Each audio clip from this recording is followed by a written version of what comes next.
The iOS j.ailbreaking community is going nuts over this cryptic tweet by a Goo.gle employee.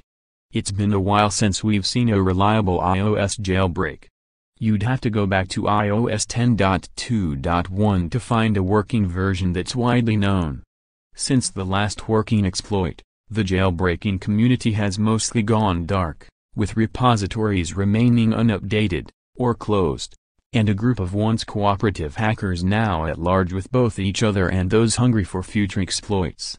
Our own Abhimanyu Ghoshal even penned a piece to signify the cat-and-mouse game between exploit-hunting hackers and Apple developers was, well, pretty much over.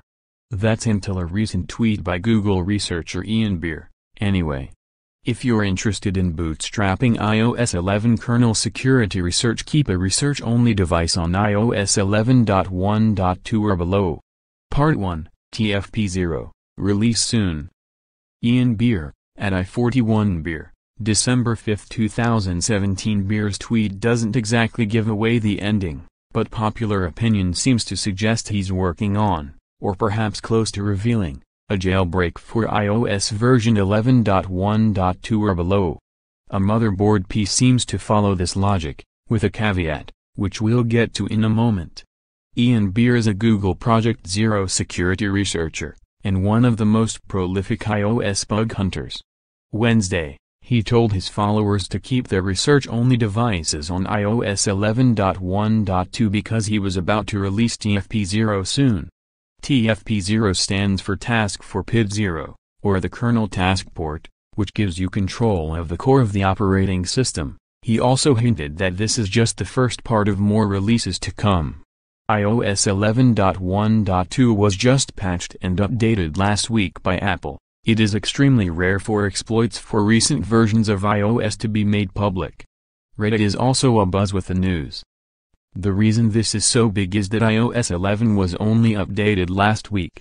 Finding a recent public jailbreak is rare, as these are the sort of exploits that typically net a nice payday for bug bounty hunters, or black hat hackers. But Beer, a Google employee working on iOS exploits as part of his day job, would have little incentive, or is perhaps contractually obligated not to chase these types of rewards. As for the likelihood Op will deliver, it's hard to doubt Beer.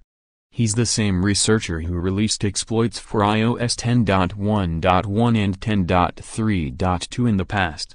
And according to Motherboard, he's found several 0 days in iOS during his time at Google.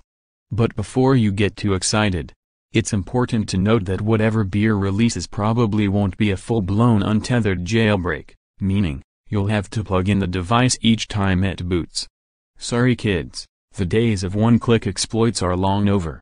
What security researchers we spoke with all seem to agree on, however, is that it'll provide the pieces needed for the jailbreak community to, perhaps,